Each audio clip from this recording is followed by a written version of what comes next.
வாழ்க்கையில் முதல் அற்புதத்தை தாண்டி இரண்டாவது ஒரு முறை அற்புதம் உனக்கு கடந்து வர வேண்டுமானால் நீ செய்ய வேண்டிய விஷயம் விசுவாசமும் கீழ்ப்படிதலும் உனக்கு இருந்து வேத புஸ்தகத்தை திறந்து வாசிங்க. லூக்காவுடைய புஸ்தகம் 24வது அதிகாரம் 13 வாசிங்க. அன்றைய தினமே அவர்கள் 2 பேர் எருசலேமுக்கு அல்லது 8 மைல் தூரமான எம்மாவு என்னும் கிராமத்துக்கு போனார்கள். இப்ப யாசோ உயிர்த்த அன்றைக்கு அப்போஸ்தலர்கள் என்ன செய்யறாங்க? எம்மாவுக்கு கடந்து போறார்கள். எம்மாவுக்கு கடந்து போகிற போது சீசர்கள் 2 பேர் என்ன செய்யறாங்கன்னா மேசியாவை குறித்து பேசுகிறார்கள். அவர் இஸ்ரவேலை விடுவிப்பார், இஸ்ரவேல் ஜனத்திற்கு ரட்சிப்பு உண்டாகும் என்று சொல்லி நாங்கள் விசுவாசித்தோம். ஆனால் இன்றைக்கு அவர்கள் அவரை கொலை செய்து விட்டார்களே என்று சொல்லி மாறி மாறி பேசிட்டு போறாங்க. பேசிட்டு போற நேரம் வழிபோக்கனாய் உள்ள நுழைஞ்சிருவார். நீங்க அதை 15லிருந்து 29 வரைக்கும் வாசித்தீங்கன்னா உங்களுக்கு தெரியும். வீட்டில் போய் வாசிங்க. இப்ப என்ன அப்படின்னா போற நேரம் பேசிட்டு போறாங்க. இவர் போய் கேட்பார், அப்படி யாரு? நீ இந்த ஊருக்காரன் இல்லையா? இந்த ஊர்ல ஒரு சம்பவம் நடந்துச்சு. மேசியா வந்தார், அவர் இஸ்ரவேல் ஜனத்தை முழுவதும் ரட்சிப்பார் என்று சொல்லி நாங்கள் நம்பிட்டு இருந்தோம். ஆனா வேதபாரகர் பரிசேயர் அவரை என்ன செஞ்சாங்க? சித்திரவதை பண்ணி சிலுவையில் அடிச்சு அவரை கொலை பண்ணிட்டாங்க அப்படின்ட்டு. இப்ப இவரு வழிபோக்கனா போயிட்டு இருக்காரு. சாயங்காலம் ஆயிடுச்சு. இங்க என்ன நடக்குது அப்படின்னா வழிபோக்கனை அப்போஸ்தலர்கள் ஒரு காரியம் செய்தார்கள். எனக்கு அதான் வேணும். வருந்தி விரும்பி கூப்பிட்டு எங்களோடு தங்கும் என்று சொன்னார்கள். இதைத்தான் செய்யணும், வேற ஒண்ணு இல்லை. வருந்தி கூப்பிட்டார்கள். இப்ப போக்கு வழியாக போயிட்டு இருந்த வழிபோக்கன் அவர்களோடு தங்க ஆரம்பித்தார். உன்னோடு நீ ஆராதிக்கிற தேவன் தங்கி இருக்கிறாரா, இல்ல இப்பிரபஞ்சத்தின் அதிபதி தங்கி இருக்கிறார்?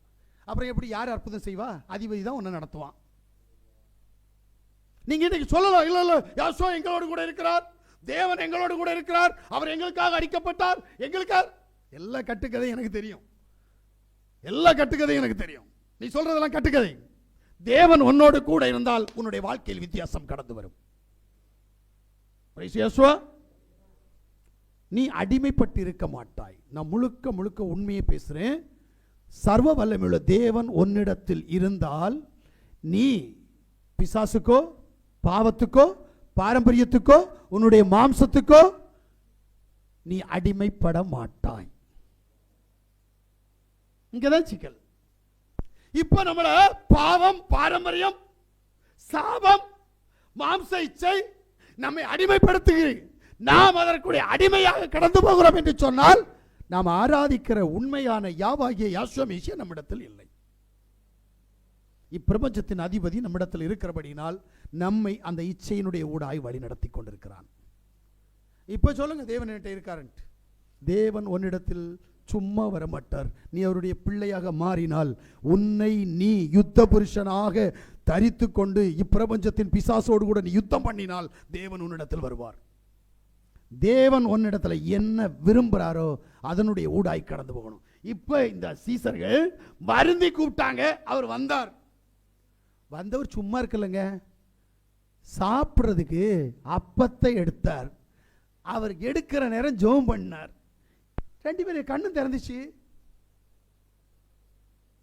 யாருன்ற இதுவரைக்கும் வழிபோக்கன், இப்ப சர்வ வல்லமையுள்ள தேவன். ஆனா ஆள் இல்ல. போ, கண்ணை திறந்தாரு, போயிட்டாரு. அறிகிற அறிவு ரொம்ப முக்கியம். வருந்தி கூப்பிடு, வந்து ஹெல்ப் பண்ணுவாரு. ஆனா போயிருவாரு. நீ வருந்தி கூப்பிட மாட்டேங்கிற.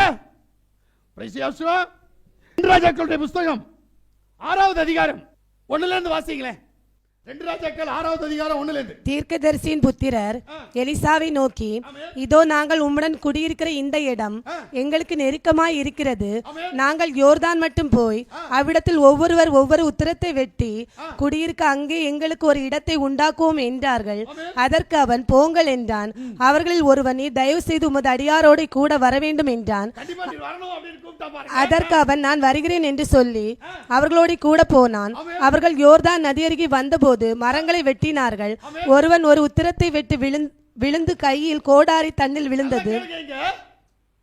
இப்ப வருந்தி கூப்பிட்டபடினால் ஊழியக்காரன் கூட போறான். இப்போ அங்க விறகு வெட்டிட்டு இருக்காங்க, மரம் வெட்டிட்டு இருக்காங்க. வெட்டிட்டு இருக்கிற இடத்துல கோடாரி என்னாச்சு, தண்ணியில விழுந்துருச்சு.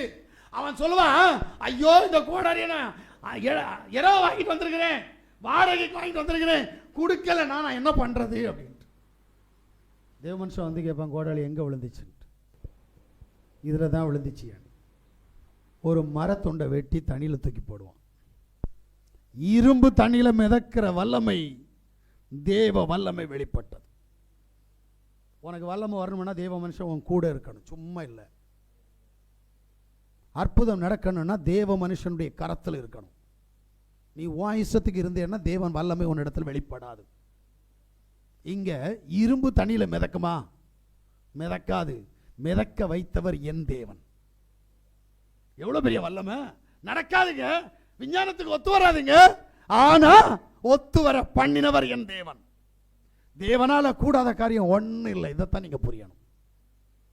கோடாரிய தண்ணிக்கு மேல மிதக்க வச்சுட்டார்ல. இரும்பு தண்ணிக்கு உள்ளால கிடக்குது. மரத்துண்டை வெட்டி போட்டா எங்க கிடக்கும்? வேகத்தில் போட்டா உள்ள போயிட்டு மேல வெளியில வரும். ஆமென். இது என்ன செய்யுது அப்படின்னா, கோடாரியை தூக்கிட்டு வருது. இரும்பு கோடாரி. எனக்கு தெரிஞ்ச இரும்பு கோடாரி குறைஞ்சது ஒரு 10 கிலோக்கு மேல இருக்கும் இல்ல ஐயா? ஆமென். அந்த கோடாரியை தூக்கிட்டு வருது. என் தேவனுடைய வல்லமையை பார்த்தியா, அற்புதத்தை பார்த்தியா? ஏன் உனக்கு நடக்கல? உன் மனசு சரியில்லை, உன் எண்ணங்கள் சரியில்லை. நீ சரியானா பிசாசு கூட உன்னை தொட முடியாது, தொடுறதுக்கு யோசிப்பான். ஏன் ஏன் இந்த நிலைமைன்னு கேட்கிறேன். முக்கியமா ஆதியாகமத்துடைய புஸ்தகம் 18வது அதிகாரத்தில் 1ல நீங்க வாசித்தீங்கன்னா, தேவனும் 2 தூதர்களுமாக வருவார்கள். ஆபிரகாம் மரத்தடியில பார்த்த உடனே ஆபிரகாம் வருந்தி கூப்பிடுவான், ஐயா கொஞ்சம் இளைப்பாரிட்டு போங்க ஐயா, இருங்க வாங்க. ஆமென். இவன் வருந்தி கூப்பிட்டபடினால் அவங்க என்ன செய்வாங்க? ஓகே சரின்னு சொல்லுவாங்க. இப்ப அவர்களுக்கு உணவு கொடுக்கும்படியாக ஆபிரகாம் ஏற்பாடு பண்ணுகிறான். இப்ப கேப்பாப்புல உன் பொண்டாட்டி எங்க? அது உள்ளதான் இருக்காப்புல. வருகிற உற்பத்தி காலத்தில் உன் மனைவி கையில் ஒரு குழந்தையோடு கூட இருப்பாள். இப்ப பொண்டாட்டி சிரிப்பு வந்துருச்சு. ரகசியமா உள்ள சிரிக்கிறா. ரகசியமா வெளியில நிக்கிறவர் சொல்றாரு, உன் மனைவி நகைக்கிறா. ஆனா அந்த அம்மா நினைச்சு சிரிச்சது சரிதான். கற்பப்பையே செத்து போச்சு. இவர் வயசான கிழவன் ஆயிட்டாரு. எனக்கு எப்படிங்க அடுத்த உற்பத்தி காலத்தில் 1 வருஷத்துல குழந்தை இருக்கும் கையில? அந்த அம்மா நினைச்சாங்க. சொல்லிட்டார்ல. கொடுத்தாரான்னு கேட்டா கொடுத்துட்டார். வருந்தி கூப்பிட்டபடியினால். இதே மாதிரி 19வது அதிகாரத்தில் வாசிங்க. அந்த 2 தூதரும் சாயங்காலத்திலே சோதோமுக்கு வந்தார்கள். லோத்து சோதோமின் வாசலில் உட்கார்ந்திருந்தான். அவர்களை கண்டு லோத்து எழுந்து எதிர்கொண்டு தரை மட்டும் குனிந்து, ஆண்டவன்மார்களே, அடியனுடைய வீட்டு முகமாய் நீங்கள் திரும்பி உங்கள் கால்களை கழுவி ராத்தங்கி காலையில் இருந்து பிரயாணப்பட்டு போகலாம் என்றான். அதற்கு அவர்கள், அப்படியல்ல, வீதியிலே ராத்தங்குவோம் என்றார்கள். அவன் அவர்களை மிகவும் வருந்தி கேட்டுக்கொண்டான். அப்பொழுது அவனிடத்திற்கு திரும்பி அவன் வீட்டிலே பிரவேசித்தார்கள். என்ன அப்படின்னா, இப்போ ஆபிரகாமுடைய வீட்டுல 3 பேரா போனவங்க லோத்துடைய வீட்டுல 2 பேரா போறாங்க. சரி, போன சம்பவங்கள்லாம் இருக்கட்டும், நமக்கு அங்க வேண்டாம். இப்ப போன உடனே லோத்து சொல்றான், வாங்க ராத்திரி தங்குங்க. இல்ல இல்ல இங்க தங்க மாட்டோம், நாங்க வெளியிலே பாத்துக்கிறோம் அப்படி வருந்தி கேட்டபடினால் தங்கிட்டாங்க. இங்க ஒரு சம்பவம் நடக்குது. இப்ப 2 பேரும் அவங்க வீட்டுல தங்குறாங்க. தேசத்தினுடைய வாலிபர் முதல் கிழவர்மார் வரைக்கும் வந்து, உன் வீட்டில் வந்தவர்களை வெளியில் விடு, நாங்கள் அவர்களை அறிய வேண்டும் என்று சொன்னார்கள். லோத்துக்கு இந்த வார்த்தையினுடைய ஆழம் புரிஞ்சபடினா லோத்து வந்து சொல்லுவான், ஐயா என் வீட்டில் விருந்தாளி வந்திருக்கிறாங்க, அந்த விருந்தாளிகளை உங்க முன்னாடி தர முடியாது. எனக்கு 2 பிள்ளைகள் இருக்கிறாங்க, பொம்பளை பிள்ளைகள், கல்யாணம் ஆகலை. 2 பிள்ளைகளை உங்கள்கிட்ட தரேன், அவங்களை என்ன வேணாலும் செஞ்சிருங்க, ஆனா வந்த விருந்தாளிகளை எதுவும் செய்யாதீங்க. லோத்து எந்த மாதிரி மனுஷன் புரிஞ்சுடுங்க, நல்ல மனுஷன். இப்ப வழிபோக்கனா வந்த உனக்கு, பரதேசியா வந்த உனக்கு எங்களுக்கு ஐடியா சொல்ற வேலையான்னு சொல்லி அவனை அடிக்கவும் பிடிக்கவும் தொடங்கினார்கள். இப்ப தூதர்கள் கதவை திறந்து லோத்தை உள்ளே இழுத்து கதவை மூடினார்கள்.